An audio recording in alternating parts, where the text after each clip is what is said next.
Molecada, hoje é dia de analisar teorias, histórias e coisas loucas na internet de coisas que nós trazemos aqui no canal também. E a galera pediu muito pra eu trazer a parte 2, que é o capítulo 2 de Poppy Playtime. Que quem fez o vídeo aqui foi o nosso queridíssimo Terrorizando, mestre das teorias também, brabo pra caramba, falando muita coisa legal. E a galera pediu pra analisar, então vamos dar uma olhada. E de novo já quero explicar, pra caso você não conheça esse quadro aqui no canal, talvez eu faça até uma playlist das coisas que a gente já analisou. A gente analisou coisa do PlayStation das antigas, do Linkzinho, da Quasar Jogos, de várias outras pessoas. Vocês podem ficar aí nos comentários e mandar livremente que vocês gostariam que a gente trouxesse aqui e analisasse pra vocês. Mas também queria falar que eu vou pausar o vídeo.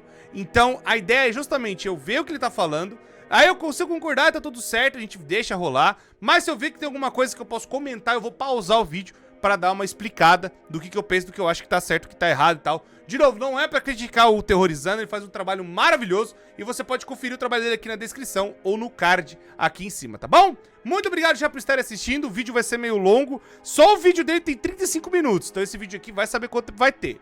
Muito obrigado, deixa o gostei, se inscreva no canal, ativa a mosca na teia, história completa e final explicado. 3, 2, 1, foi. Agora que Poppy está livre, a situação começava a mudar rapidamente. Estava Sim. na hora de procurar por qualquer saída da fábrica. Essa é a introdução do capítulo 2 de Poppy Playtime. A primeira coisa que se vê é a propaganda de Mommy Long Legs de 1991. Nela, temos flashes de cenas reais de dentro da fábrica e também podemos ouvir Poppy sussurrando Wake Up. Acorda aí, man! Então, Acorda aí, man! O protagonista se vê parado exatamente onde libertou Poppy há pouco tempo atrás. A sala estava escura, iluminada com luzes num tom avermelhado. Olhando para os lados, o protagonista não conseguiu encontrar Poppy. Visto o pedido de Poppy para que acordasse e o provável sonho ou lembrança da fábrica no passado, provavelmente algo havia feito com que o protagonista tivesse entrado em alguma espécie de transe ou sonho. Será que foi Poppy ou algo dentro da sala? Bom, Poppy não estava mais presente. Onde será que estaria? Melhor procurar por ela. Ao sair da sala... Ó, antes da gente continuar, pode ser realmente que a Flor de Papoula tenha feito isso com ele, né, na verdade, o nosso protagonista. Mas a gente não tem como confirmar isso, a gente vai ter a confirmação no capítulo 3. O funcionário percebe que a passagem por onde veio estava barricada com grandes móveis e o que é bizarro. Não concordam? A gente veio dali, aí do nada tá barricado. Quem barricou tudo aquilo ali? Quem? A Poppy? Ela tem força daqueles bracinhos finos dela? O armário que obstruía a porta estava caído ao chão. Mas quem teria feito isso? Será que foi Poppy que derrubou o armário? Será que ela tinha força ou poderes desconhecidos? Ou será que foi o próprio ex-funcionário? Mas ele não se lembra de ter feito nada disso. Será que Poppy o hipnotizou para fazer isso e depois o colocou em um estado adormecido? Melhor pensar nisso depois. É uma possibilidade também. A passagem o levou a um longo corredor, por onde só podia seguir em linha reta. Mas algo levantou sua sobrancelha ao atravessar o caminho. Ao fundo, a sala de Elliot Ludwig, o grande nome por trás da história. Não é esse cara. Nós todos estamos errados, não é esse cara.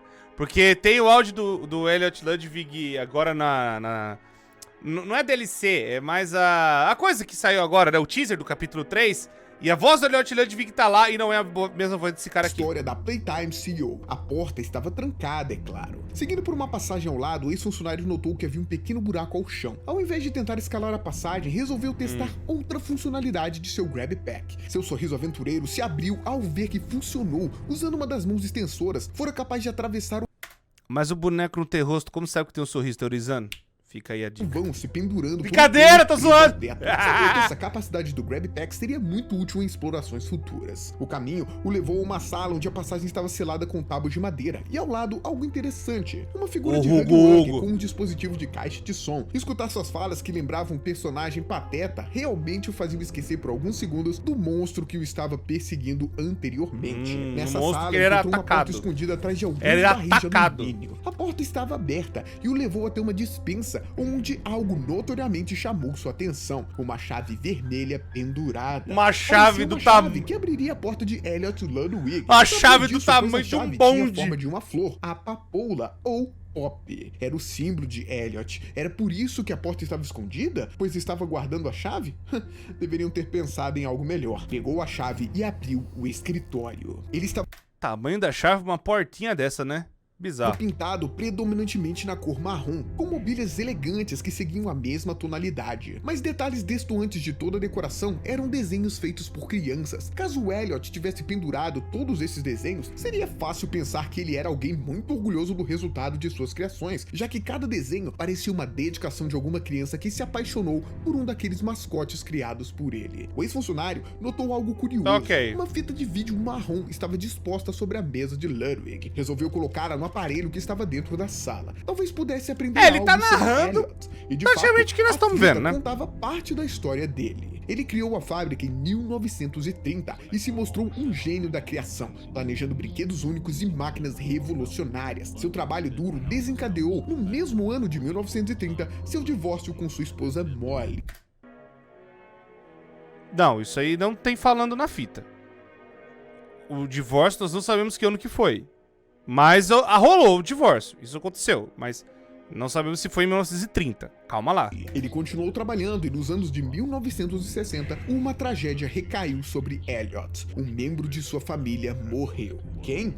Não sabemos, a fita não disse, mas mesmo com essa perda, verdade. Elliot voltou compromissado com o trabalho para a fábrica, que teve seu auge naquela mesma época. Curiosamente, mesma época que a boneca Pop foi um sucesso, lembrou o ex-funcionário. Seria Pop alguém da família de Elliot, usada em seus experimentos? Talvez sua filha? Ele ansiava por saber mais, porém a fita acabou sendo cortada, num momento que parecia revelar um detalhe importante sobre o momento que Elliot havia voltado a trabalhar na fábrica após a sua perda familiar. De fato, Elliot parecia engajado com seu projeto. Será que não se importou com a perda? Na verdade, parando pra pensar, Sim. O protagonista se perguntou algo interessante. Se Elliot criou a fábrica em O protagonista não fala. 1930, será que ele estava vivo há pouco tempo atrás, antes da fábrica estar fechada? Mas segundo as datas, ele teria cerca de 90 anos. Como ele estaria em condições de trabalhar? Sobre a mesa de Elliot. É verdade, porque, assim, a filmagem ali realmente dá pra datar mais ou menos a década de 30, 40. Mesmo assim, a idade não casa, vamos pôr assim, porque parece que a gente tá na... Como a gente viu a comercial da Mommy Long Legs, que é 91, então só aí tem uns 50, 60 anos. Então, no mínimo, para ele tá naquela época ali ainda adulto, ele devia ter uns 40, 50. Na década de 60, melhor dizendo. Mesmo assim, passa 30 anos, ele ia ter 70, 80, né? Talvez esteja vivo sim, mas...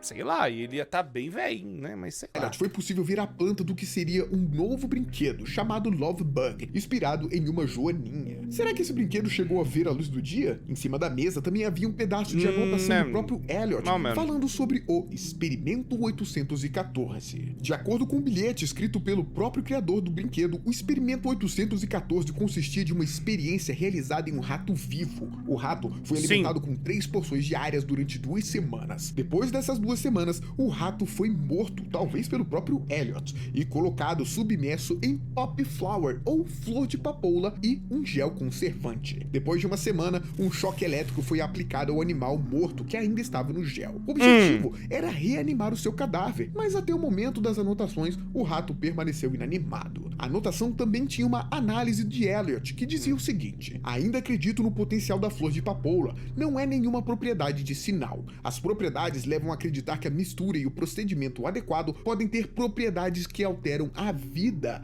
A flor de papoula carrega há muito tempo um simbolismo pesado e não acredito que seja à toa. Talvez algo maior do que um rato produziria resultados diferentes. Mas o que significa isso? Será que essa era a busca de Elliot? Ele buscava trazer alguém de volta à vida usando papoula, gel e choques? Queria reviver a pessoa de sua família que morreu? Ou usou essa pessoa que morreu em seus experimentos? Seria esse procedimento o segredo de seus experimentos? É muita coisa para se pensar.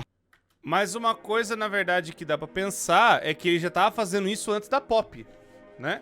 Pra ser o Experimento 814, ele já teve, né, outras 813 tentativas, né? E é isso que... eu não lembro se eu comentei, eu devo ter comentado, mas falando bem a real cara, ele deve ter passado por outras 813 tentativas até tentar chegar no resultado que ele queria. Que foi esse aqui do rato, que ele talvez deve ter mudado a partir daqui. E aí deve ter nascido o Experimento 815, Que aí pode ter sido a Pop, ou pode ter sido alguma outra coisa, mas é evidente que ele já tava fazendo isso há um tempo, assim, talvez desde a década de 30, a gente não sabe. Confuso e sem saber para onde ir, o protagonista acabou notando uma grade de passagem Mas de é uma ar que ideia. estava pintada com mãos coloridas, semelhantes ao seu grab pack. Alguém teria feito esse caminho antes dele? Por que aquilo estava marcado? Ao usar a força de seu equipamento, as mãos extensoras conseguiram arrancar a grade e abrir uma nova passagem. Era apertada, era um duto de ventilação, mas iria servir. Seguido por esse caminho, parou em outro canto da fábrica, mas para seu alento, Pop estava lá esperando por ele. Sua esperança era que ela soubesse o caminho para sair dali o mais rápido possível. Pop estava de frente a um painel elétrico. Ela dizia que estava tentando religar a energia do local, mas não conseguiu. O protagonista já estava mais do que expert no uso da grab pack e utilizou as mãos extensoras para ligar o painel elétrico. Pop replicou, agradecendo o funcionário por tê-la libertado, dizendo que estava presa naquela caixa por muito tempo e que agora gostaria de retribuir o favor. Ela o avisou que havia uma estação de trem dentro da fábrica, não muito longe dali, que levava para fora da fábrica e eles estariam livres. Por lá seria por onde escapariam. E ela tinha o código necessário para ligar o trem. Enquanto seguia o caminho, o protagonista aproveitava para praticar a nova mobilidade permitida pelo grab pack. Nossa, Pop, por outro lado, pequena e ágil, seguia um caminho mais seguro dentro dos tubos de ventilação. E assim, os dois seguiram até encontrar a estação. Atravessando uma porta em sua frente, o protagonista notou Pop observando um buraco aberto no meio do ambiente. Mesmo sem chegar perto, era possível ver que a abertura era muito profunda. Pop notou sua presença e fez um pedido. Disse que o protagonista precisaria confiar nela, mas antes que pudesse completar qualquer pensamento, um longo braço esticado agarrou Pop e a puxou pelo buraco. Maravilhoso! Sabendo que não sairia dali sem a ajuda da boneca, foi contra seus instintos de sobrevivência e se jogou no mesmo poço. Para sua sorte, esse poço estava ligado a um longo escorregador, ao qual o levou para uma outra parte subterrânea da fábrica. Uma coisa que não pôde deixar de notar ao olhar pelo tobogã, ao qual havia acabado de escorregar, era que por ali haviam nomes em cima de cada uma das aberturas, parecendo representar pessoas importantes dentro da fábrica. Os nomes eram Elliot Ludwig, Stella Graeber, Lev Pierre, Ed MNR e um quinto, que estava todo desmontado e com as letras espalhadas pelo chão. Quem seria aquele? E por que seu tubo estava todo desmontado? Será que era alguém que causou tanta raiva em outros seres que foi merecedor de ter seu nome arrancado? Provavelmente aqueles tubos levavam aos escritórios principais dessas pessoas importantes. Tudo bem, chegaria neles mais tarde. A passagem para o trem, que agora podia ver, se chamava Game Station. Daí tudo bem. Estava trancada por falta de energia. Mas o protagonista sabia que poderia religar o gerador usando seu grab pack. Ele tá praticamente descrevendo o que tá acontecendo. Cabos. Sabendo como manusear os cabos ligados naqueles postes de energia, conseguiu restaurar a energia da porta. Durante todo o tempo, tinha a intensa sensação de que o caminho parecia estar o guiando propositalmente para uma armadilha. Tudo tão reto e tão fácil em um longo corredor. Ao final, havia um portão de metal fechado e logo acima desse bloqueio, o símbolo da mão vermelha. Claramente precisaria usar seu grab pack para destravar a passagem. Confiante, atirou a mão do grab pack para destravar a porta, como fez muitas vezes anteriormente. Porém, foi impedido. Algo agarrou a mão vermelha do equipamento grab pack e o arrancou. De repente, ele ouviu uma voz. Aê! Dizia, aê! Coisa ruim! Ah, mamãe, pernas longas! Viva daquele brinquedo feminino de longas pernas e braços, um ser elástico e aracnídeo na cor rosada. Pelas suas falas, não estava nada satisfeita com o plano de Pop de simplesmente dar o código de acesso para o protagonista e usar o trem para escapar da fábrica. Fica bem claro não vai dar certo, não. Segue os seus antigos instintos de dentro da fábrica. Ela deveria agir de maneira doce e amável, como uma verdadeira mãe, mas não consegue deixar de escapar seu lado cruel e violento, fazendo uma proposta estranha ao protagonista. Se tratava de um desafio que consistia em 3 jogos. Caso o protagonista vencesse, ele receberia o código de acesso ao trem. Do contrário, bem, melhor não pensar nisso agora. Por último, Mommy deixou uma ameaça bem clara. Caso o protagonista desobedecesse às regras, Mommy prometeu que comeria seus órgãos internos enquanto ele ainda estivesse vivo. Uma reviravolta na personalidade amável, não? Agora o protagonista não teria outra escolha além de entrar nos perigosos olhos de Mommy, sabendo que sua vida estaria em risco a todo momento. Mas eu quero um boneco tão bom no capítulo 3, tão bom quanto. Repleto dos mais diferentes brinquedos e que provavelmente seria seria o centro para atender inúmeras crianças que viessem visitar a fábrica. Porém, nesse momento não havia nenhum sinal de vida, de brincadeiras, risadas ou crianças. O lugar estava abandonado com o tempo. No centro dele estava o trem por onde seria possível fugir daquele lugar terrível, mas sem o código de acesso seria impossível sair dali. Acionando uma alavanca que provavelmente era dever de um antigo fora que você não tem a mão verde pra abrir ali, né? De Stella Grable. Ela saúda as crianças e diz que elas participariam de 3 jogos divertidos que testariam suas habilidades, como força, agilidade e inteligência. Stella disse você nem falou da Kissimice ali atrás, ô terrorizando? Meu Deus do céu. Legs até o primeiro jogo, o Musical Memory, ou Memória Musical. Então, o protagonista entendeu. No passado, Mummy acompanhava as crianças nesses macabros testes disfarçados de jogos, onde certamente muitas crianças falharam. Mummy sentia falta disso e queria vê-lo falhar nos testes mortais. Que sádica, mas ela não conseguiria derrotá-lo. Desceu as escadas que se abriram e seguiu para o caminho do braba. O primeiro pôster que se deparou foi com um mascote coelho amarelo chamado Buns Bunny, provavelmente o grande ícone para a sessão que estava se destinando. Buns Bunny era usado principalmente para animar festas de aniversário. Sua estátua interativa... Da onde você tirou isso? Tá, a estátua dele aí é um easter egg do Markiplier, que é data de aniversário do Markiplier. Markiplier ele quebra no meio quando ele escuta isso aqui. Até mesmo adivinhou seu aniversário, 28 de junho. Mas como ele sabia? Enquanto avançava, é um meme, meu Deus do céu, isso aí eu acabei de explicar. De onde que ele animava aniversário? De onde você tirou isso? Por causa do negócio. É um easter egg, cara. Calma. Nem tudo é o que parece. O protagonista acabou descendo por um buraco que o levou até uma pequena montadora de mãos extensoras que se encaixaria em seu Grab Pack. Eles produziam tantos Grab Packs assim, mas pra quê? E essas máquinas macabras têm olhos? Será que elas também seriam experimentos? Tudo tem! Em cima de um painel de controle. Tudo tem olho. No primeiro capítulo é a mesma coisa. Estava uma fita VHS verde, que ao assisti-la no monitor ao lado, entendeu a funcionalidade da mão verde. O protagonista reativou a energia e, usando a máquina, fabricou para si mesmo uma nova mão na cor verde. Essa mão tinha uma nova habilidade de comportar cargas elétricas por até 10 segundos, sendo possível usar esse tempo para eletrificar outros pontos elétricos no caminho, para abrir determinadas passagens e ativar alguns circuitos. Bem útil. Isso aí. Agora, com a nova mão sendo capaz de abrir novos lugares, o protagonista seguiu adiante, até chegar em um salão repleto de monitores que juntos combinavam-se para formar uma grande tela. E assim, o primeiro teste foi apresentado. Era um teste de cognição que servia para estimular o cérebro e testar sua capacidade de assimilar cores ou objetos na forma de botões que se levantariam em sua frente. Ele ficou imaginando quantas crianças já estiveram ali, mas agora, Mummy Longlegs tá dando a personalidade pro protagonista e eu tô entendendo onde ele quer chegar, mas tudo bem. Ok, é um grande nome ok. Ele chama de liberdade poética. Do teste e alterações haviam sido feitas para deixar os jogos mais interessantes. Buns Bunny estava no topo da sala, pendurado no cabo. Antes era a Daisy, né? Vocês lembram? Era a Daisy que descia aí. Pois a plataforma atrás dele havia sido removida. Caso o protagonista errasse continuamente as sequências que seriam mostradas, Bunzo, que possuía dentes pontudos e amedrontadores, se aproximaria mais e mais até que conseguisse alcançar o protagonista a ponto de matá-lo. E assim o teste começa. Foi bem difícil, bem estressante, mas no final deu certo. Passou no teste para o desgosto de Mummy, e ela cumpriu sua parte e deu a ele a primeira parte do código do trem. O restante viria com os outros 2 testes. Tomando um caminho para retomar ao Game Station, o protagonista se viu no depósito de brinquedos. Lá havia uma enorme quantidade de brinquedos. Ai, muito bom essa parte aí. Motivos no passado. Até mesmo 2 versões antigas de conceitos de aparência de Mummy Longlegs que foram rejeitados por serem assustadores demais. Como se a de hoje não fosse, né? Também vi um enorme Bron. Apareceu ali o card, Pop Playtime decepcionou.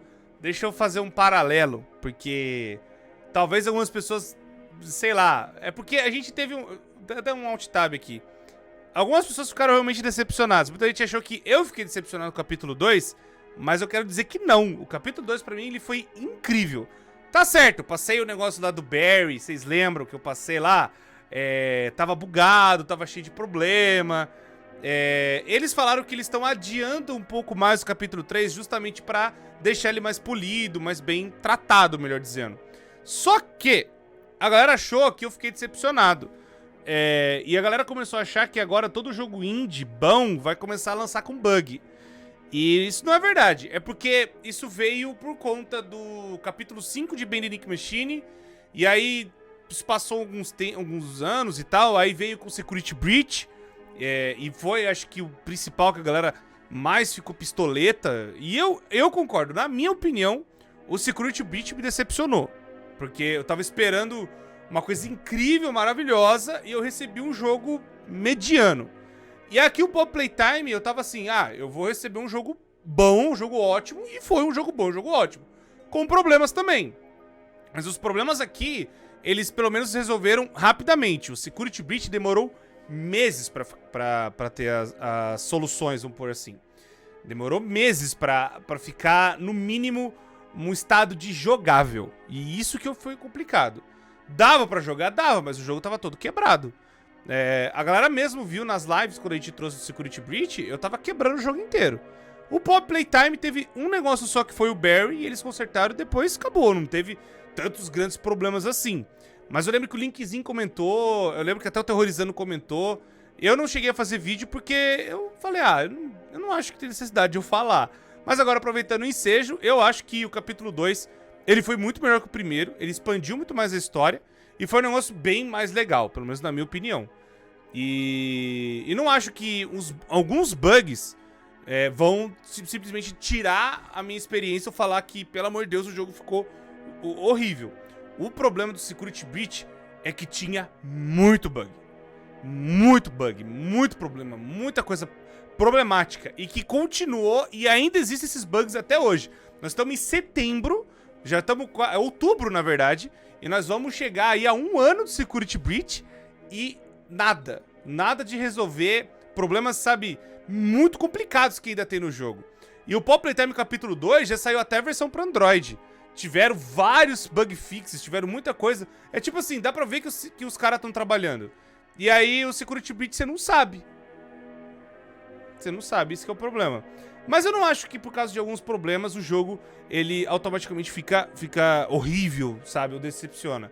Diferente, a única exceção à regra é o Security Breach, porque a quantidade de bugs foi tão grande, foi tão problemático que, infelizmente, estraga a experiência. O problema é bug que estraga a experiência. E isso que é complicado. Teve um no Pop. Agora no Security Breach tem um monte, isso que foi difícil. Mas o Security Breach, eu falei, é um jogo mediano. Eu prefiro os outros FNAFs, o Help Wanted pra trás. Não que o Security Breach é um jogo ruim. É um jogo legal, um jogo bom. Mas eu acho que Five Nights at Freddy's merecia mais. Dá pra ver que o Pop Playtime os caras estão fazendo com carinho. E eu não senti isso no Security Breach. Enfim, não vou deixar de não gostar de FNAF por causa disso. Isso que eu quero deixar claro. Mesma coisa com o Pop Playtime, não é por causa de uns problemas que eu vou deixar de gostar do jogo. Ensanguentado com um olhar ameaçador. Tomara que essa cabeça não vire, pensou. Lá ele também encontrou uma fita De novo, licença poética. VHS azul clara que assistiu na TV próxima ao local. A fita mostrava um áudio de Rich. Maravilhoso! O senhor caga muito! Fita amarela que brigava com outro funcionário desleixado. Rich estava muito irritado. Disse que depois de anos a companhia finalmente ouviu suas reclamações, mas agora ele aparentemente foi punido, sendo transferido para o depósito de brinquedos rejeitados embaixo da fábrica. Lá fazia muito calor e ele estava sozinho. Curiosamente, um brinquedo rejeitado chamado Sir Pups a Lot, ou Senhor Cocô pra Caramba, estava na fita. Não, o senhor caga muito, que também é bom. Incrível pra um brinquedo, hein? Será que o Rich tem algo a ver com esse brinquedo? Será que ele se tornou um experimento desse brinquedo? Isso seria incrível. Bom, melhor não pensar nisso agora e continuar. Usou a mão dele para controlar um guindaste e retirar um enorme Bron de cima de um elevador de carga. Subiu pelo elevador e continuou a jornada. Passando por alguns obstáculos, o protagonista conseguiu retornar ao Game Station, onde se prepararia para o próximo jogo, Walk a Wug. Desceu as escadas que se abriram e chegou a um enorme espaço onde havia vários buracos espalhados. E eu acho que vai ter coisa de Hugo novo nesse capítulo novo aí do 3. A qualquer momento. Tem cara que vai ter. De areia e dificultava a Teve no 2, vai ter no 3. A televisão no canto se ligou e logo começou a passar um clipe explicando sobre o teste. A partir de cada buraco sairia um Wug e o protagonista deveria ser mais rápido para usar as mãos extensoras e repeli-los. Porém, para deixar o desafio apavorante, Mummy avisou o protagonista que os Wugs não estavam presos, como estava indicado na fita. Quando as crianças estavam ali, caso falhassem no teste, os Wugs seriam puxados de volta por uma corda, por uma questão de segurança. Mas para o protagonista, ser alcançado por um deles seria o fim. Mais um teste estressante. Peraí então. Agora eu parei pra pensar aqui. Se eles têm que ser puxados por uma corda, eles já eram atacados antes? E aí? Porque se a ideia é bater no bicho pra ele voltar, por que precisava da corda? Que era pra ele não pular nas pessoas, certo? É o que tá dando a entender. Então quer dizer que os bichos já estavam vivos na época do experimento? Ih, buguei a cabeça de todo mundo agora. Difícil, Wugs de várias cores que faziam sons amedrontadores, mas no final tudo acabou dando certo. Vencendo o teste, outra vez Mummy se decepcionou ao ver o protagonista vitorioso. Ela mostrou novamente sua rápida mudança de personalidade, como ela era ruim em psicopata. Mummy Ruim pra caramba. Obrigada a entregar mais uma pista do código de acesso ao trem. Antes que o protagonista pudesse partir para sair daquele ambiente, escuta Mummy comentar de maneira maliciosa e ameaçadora que gostaria que ele ficasse lá dentro da fábrica para brincar para sempre. Procurando achar uma forma de voltar à Game Station para o último jogo, o protagonista acabou chegando numa área que possuía trilhos, mas o lugar do labirinto estava fechado. Ele chegou perto de uma grade e uma alavanca que precisava do outro lado, tão perto, de repente parou de chofre quando viu um ser alto e desengonçado, cheio de pelos, vindo em sua direção. Não podia ser, Hug estava morto, ele mesmo viu, como poderia estar ali? Mas espera, não era Hug, mas sim Kissimisse, a parceira romântica dele. Estaria ela com raiva do É romântico? Pra mim era só uma versão pra meninas do Hug Wug. Mas tudo bem. Kissimisse olha do ex-funcionário para a alavanca. E aí, man? Ou vou abrir você, peraí. Então, de forma inesperada, ela ajuda o protagonista ao puxar a alavanca que libera a passagem para dando a entender, ela não... dando a entender que é uma teoria que eu já até fiz. Personagens femininos de Pop Playtime parecem ter ainda algum tipo de consciência. Já os masculinos, não.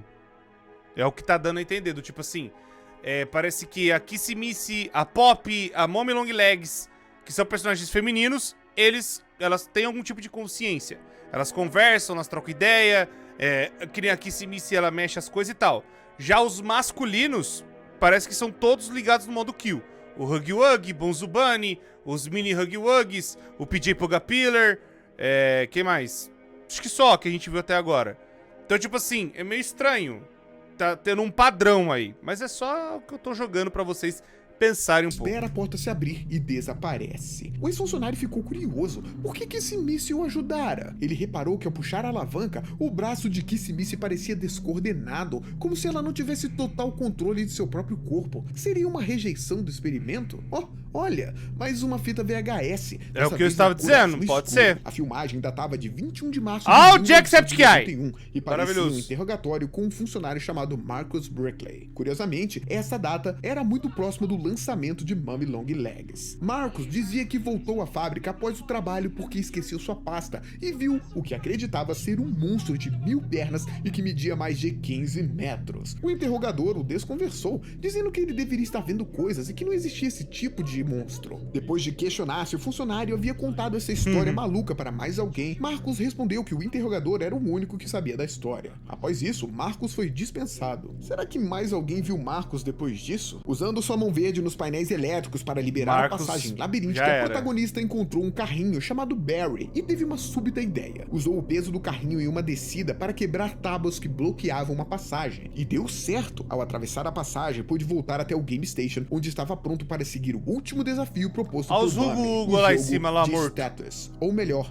estátuas. Puxando a alavanca, ouviu Stella se impressionar com as supostas crianças por terem chegado até o último game. Isso indicava que as crianças que falharam antes não prosseguiam aos próximos jogos. Resta pensar o que acontecia com elas. Dessa vez, a porta não se abriu. Exatamente. Parecia ou trancada ou enterrada. O ex-funcionário usou as mãos do Grab Pack para forçar a abertura, mas ficou se perguntando por que ela não conseguiu abrir sozinha. Finalmente, chegando até o ponto onde seria o jogo, o protagonista se deparou com o que parecia ser uma pista de obstáculos feitos para testar a força e a resistência das crianças. Outra televisão se ligou, explicando mais sobre o jogo Estátuas. E o protagonista boa parte também aí, viu? Que uma centopeia gigante estava observando ele ao lado da TV. No jogo, o protagonista poderia se mover atravessando os obstáculos, mas somente quando as luzes estivessem apagadas. Quando acesas, deveria permanecer parado, apenas podendo... Nossa, a primeira versão desse bicho era tão feia. O tempo e ser rápido quando Meu as luzes Deus. se apagassem, pois PJ Pugapiller, um outro experimento na forma de uma centopeia, estaria em seu encalço, e caso o alcançasse, o teste terminaria, assim como sua vida. E mais uma vez, Mommy surgiu para acompanhar o teste. Ela estava irritada com o sucesso do protagonista e acabou desabafando sobre seu passado. Tá De acordo atacada. com Mommy, ela recebeu esse nome por ser muito carinhosa com as crianças órfãs que visitavam a fábrica, e acabava sendo o mais perto de uma mãe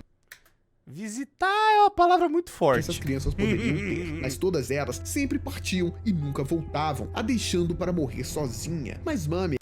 Então, ao que dá a entender que se nesse meio tempo, ela fala isso mesmo, se nesse meio tempo as crianças elas iam para algum outro lugar, depois dos jogos que elas falhavam, então realmente elas saíam da fábrica, elas não eram descartadas e a Mommy Long Legs não tinha mais contato com nenhuma criança, até as que falharam também. achava que ela não merecia isso. Para ela, quem merecia morrer sozinho era o próprio protagonista. Afinal, ele que trabalhou na fábrica e por isso merecia passar por toda essa experiência. Antes que pudesse entender como Mommy sabia de seu passado e como era um ex-funcionário, as luzes se apagaram e se iniciou a corrida do protagonista por sua vida. Atravessando os obstáculos em sua frente, o protagonista correu o quanto podia, tomando cuidado para não quebrar as regras do jogo, mas ao chegar do outro lado da pista de obstáculos, não havia saída. Era uma presa fácil para o Pugapiller. Quando achou que não haveria saída, ele conseguiu ver um suporte ao qual poderia se agarrar no topo lateral, perto das janelas, usando o seu Grab Pack. A mão extensora foi capaz de seguir o seu papel e o puxou verticalmente, onde quebrou as janelas de uma sala, levando para fora do alcance da fera. A sala, na verdade, era um espaço para observar os resultados das cobaias durante o teste da estátua. E naquela mesma sala, o protagonista encontrou 2 documentos mostrando o resultado de 2 crianças nos 3 testes da Game Station, junto com anotações dos pesquisadores. Eles recebiam notas por sua performance e eram designadas a determinados brinquedos. Será que se tornariam esses brinquedos? Nos 2 documentos, as crianças estavam destinadas ao Candy Cat. Que doentio! Os testes eram feitos para escolher quais crianças seriam usadas para se transformar nos brinquedos em experimentos ilegais.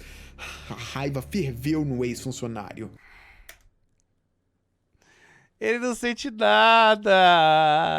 Para, aterrorizando. Achando um buraco escavado no meio da sala, o protagonista aproveitou para tentar fugir o máximo possível de Mommy, que se aproximava aos berros, Por que eu tô esquentando a cabeça com isso? Porque o que tá dando a entender é que o protagonista é realmente aquele bichinho amarelo, sabe?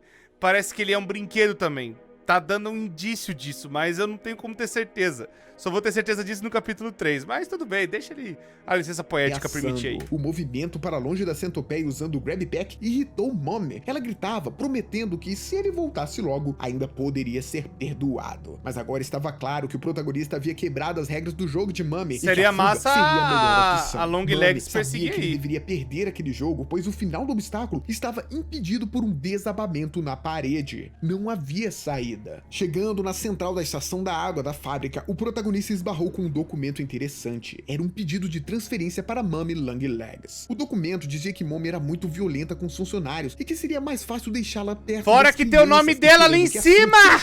Importantíssimo isso. Mas algo ali... O nome da Mommy Long Legs é Mary Payne, não é a Stella Graber. Muito a sua atenção. O nome de Mommy estava marcado como o Experimento 1222 e o nome da cobaia, quando ainda era humana, era Mary Payne. O ex-funcionário sentiu pena. Afinal, não tinha ideia do que Mary tinha passado em vida.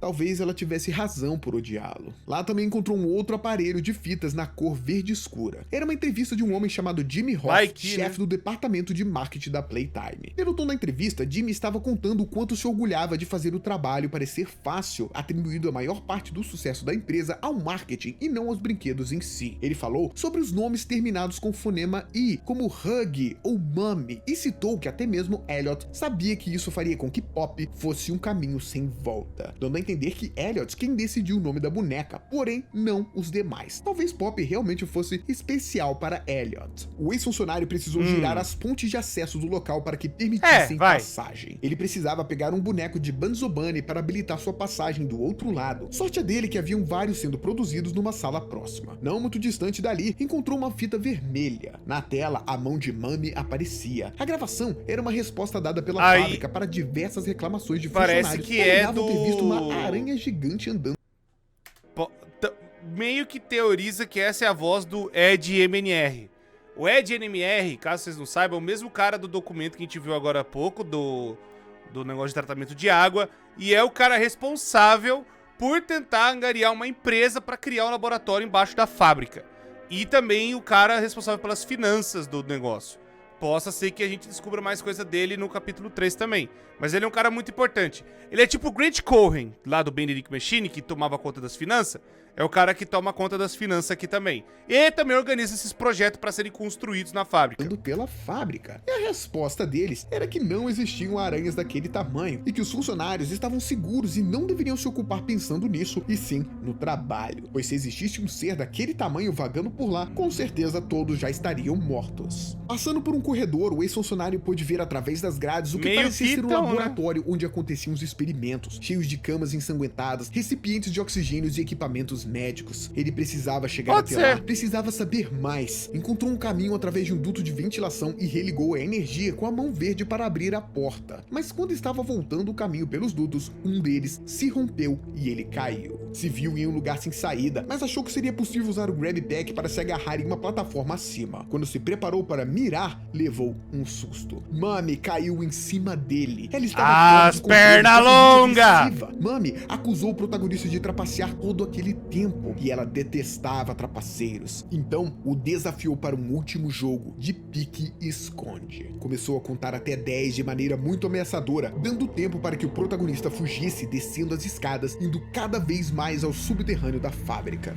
Corre, meu filho! Corre, meu bag! Fosse totalmente aleatório, não sabia por onde ir. Sem opção de pensar, apenas fugiu, tentando encontrar qualquer caminho que surgisse, tentando evitar Mummy, que poderia estar em qualquer lugar. O protagonista alcança uma outra passagem que estava fechada por uma grade de metal. O mecanismo de sua abertura parecia estar ligado a 4 alavancas de diferentes cores. Seguindo os fios, ele entendeu que os dispositivos estavam acima dele. Usou o Grab Pack para entender a ordem: vermelho, azul, verde, amarelo. Deu certo. Mas aleatório. O respondeu e começou a se erguer. Para cada um é aleatório. Outro corredor escuro, mas ao final dele, Mummy ressurgiu, o cercando. Tomada pela fúria, totalmente distorcida em seu modo de falar e andar, emitindo sons guturais terríveis. Para evitar olha aí, ruim! O protagonista aproveitou o mesmo espaço no teto onde havia descoberto a ordem das alavancas para se pendurar e se esconder de Mummy. O plano acabou funcionando e Mummy foi procurar em outros cantos. Se bem que o X-Ray conseguiu bugar essa parte aí, chegou em uma sala de se escondeu em outro canto, fogão industrial para confeccionar peças sobressalentes, que se mostrou necessário para moldar uma peça pesada para consertar o portão elétrico que lá se encontrava, mas que faltava uma engrenagem. Ao conseguir concluir a tarefa, o protagonista pôde seguir adiante, mas Mummy estava se mostrando empenhada em capturá-lo e surgiu novamente ao final da passarela metálica, como se esse tempo todo estivesse brincando com ele. Correndo de volta para a sala do forno, se lembrou de um pôster que dizia para manter Mummy longe das chamas, pois seu material não aguentaria o calor. De forma inteligente, o protagonista ligou o forno com sua mão verde e se escondeu dentro dele. Com o fogo à sua frente, Mummy desistiu de caçá-lo e foi armar outra você não precisa ligar isso aí não. Voltou para a ponte metálica de antes e viu uma alavanca em um elevador, pronto para voltar para cima, mas Mummy novamente era muito esperta. Estava esperando por ele, sabia que ele iria até ali. A perseguição recomeça, mas ao ligar o forno tantas vezes, acabou pegando fogo no lugar, que estava rompendo em explosões em diversos pontos. Abriu uma porta em um corredor e seguiu pela passagem. Caiu na rede de esgotos, com Mummy o perseguindo, usando seus braços elásticos ameaçadores. Seu Grab Pack o salvou mais de uma vez, se pendurando em nossa, quase pegou.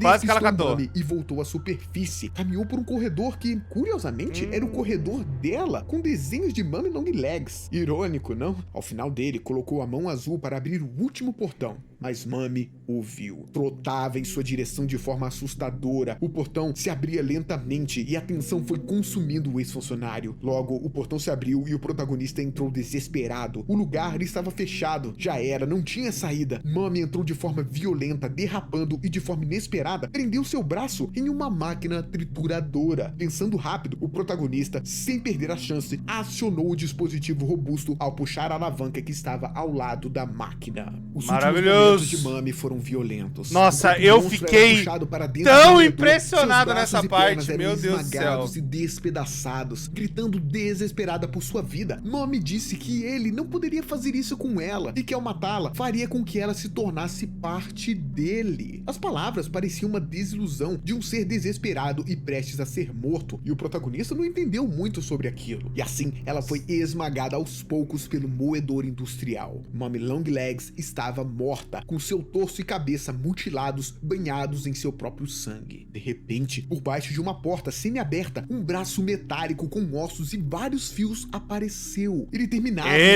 uma mão em forma de garra. Seu dono estava oculto nas sombras. Lentamente, mão agarrou o resto do cadáver de Mummy Longlegs e a puxou para junto de si por uma passagem intransponível. Quem era aquela figura? Ele tinha a impressão que já viu aquela garra antes. A porta atrás do protagonista acabou se abrindo sozinha. Talvez Pop estaria o ajudando? Ou a figura misteriosa?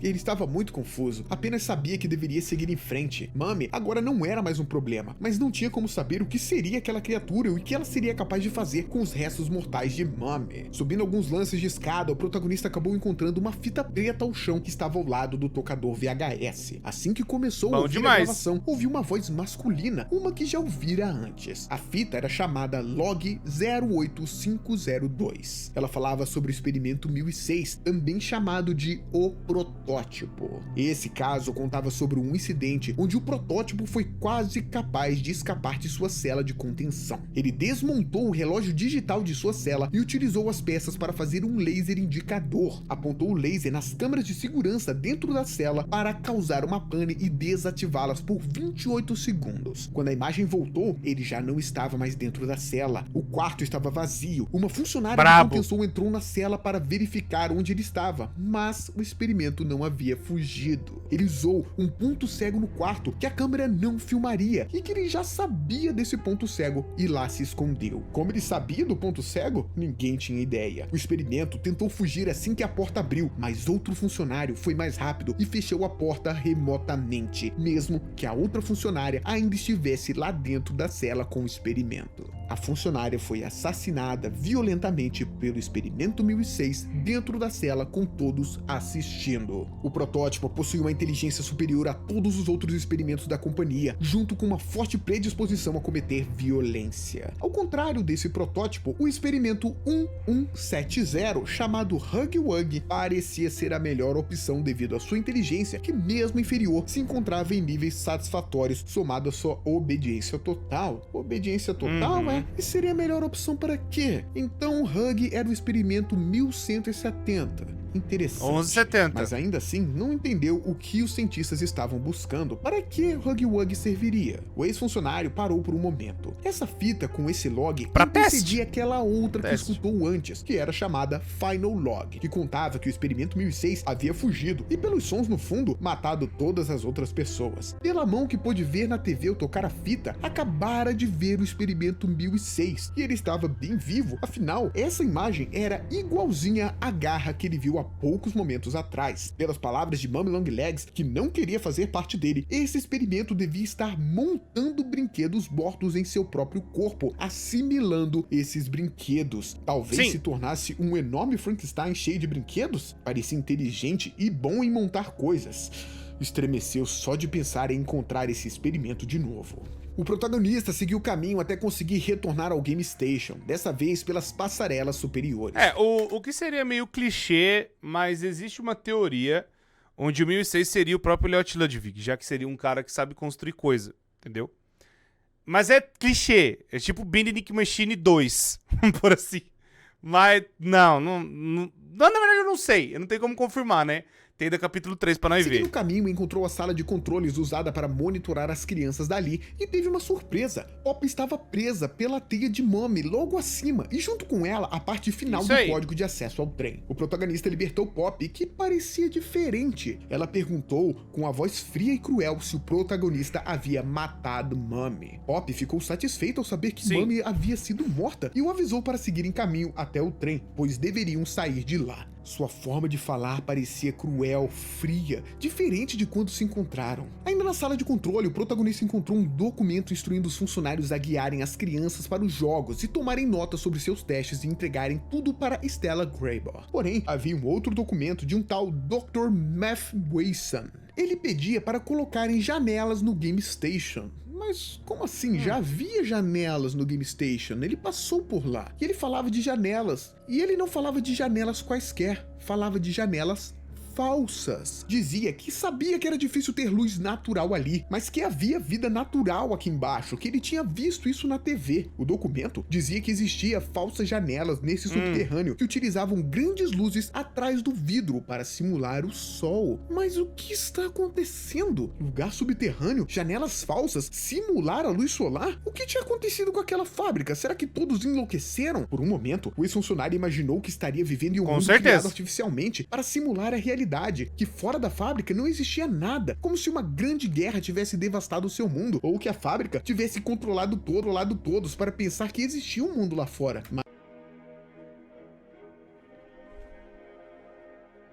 Peraí, calma.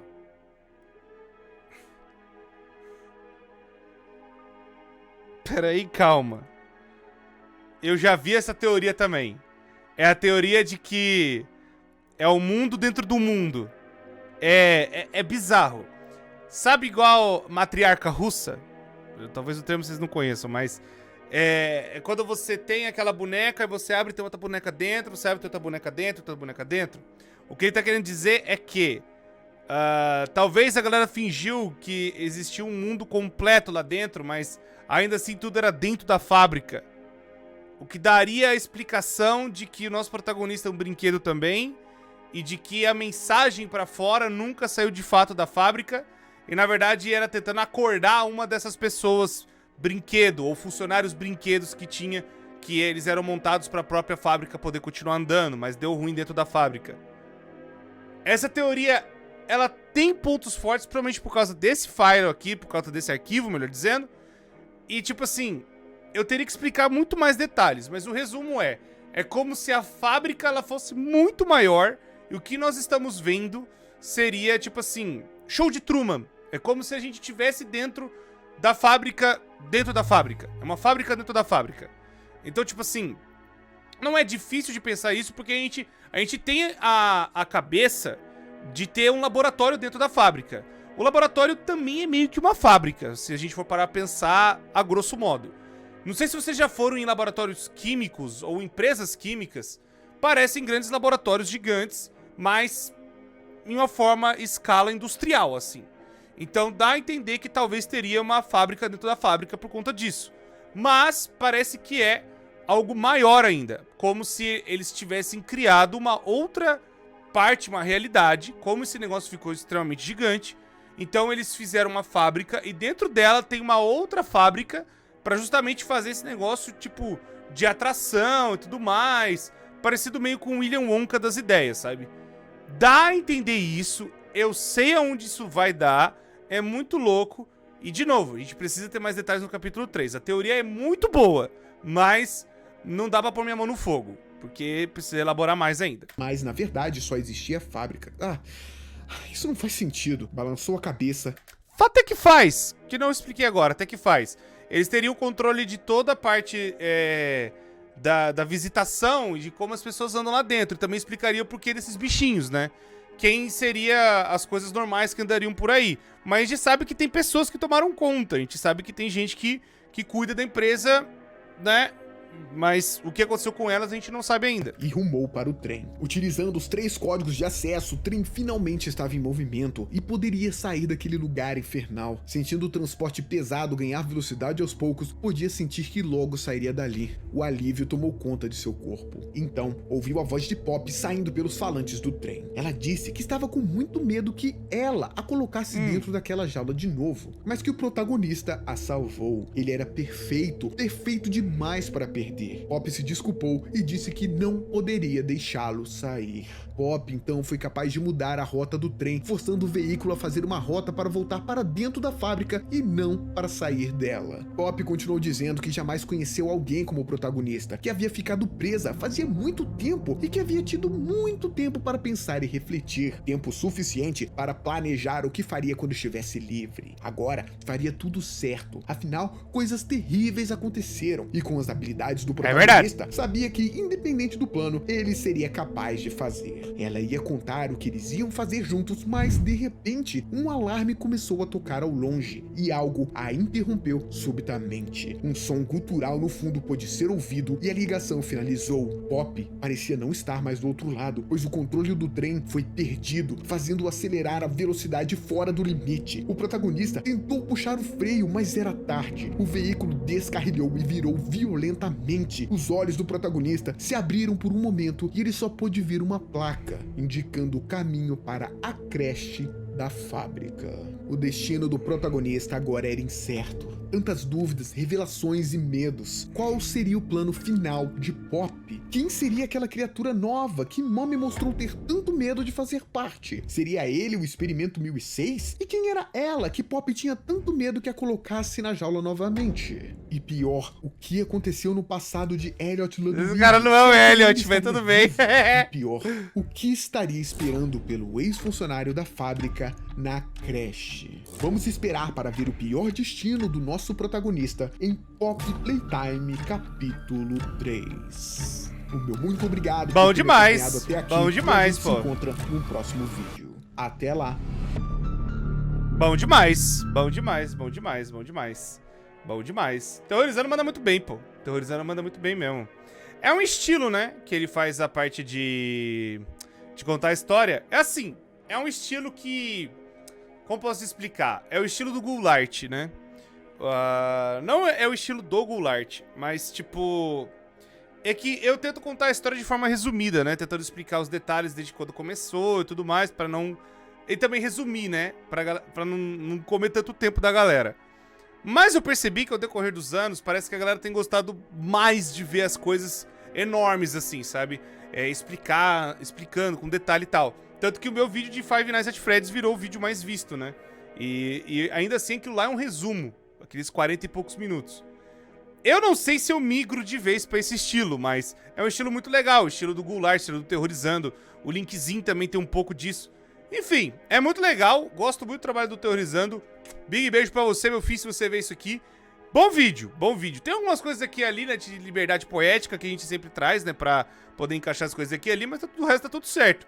Não sei porque a galera queria que eu falasse, tem alguma coisa de errado e tal. Não, tá tudo certo praticamente. Só adicionei algumas coisas que eu penso, mas o resto tá tudo tranquilo.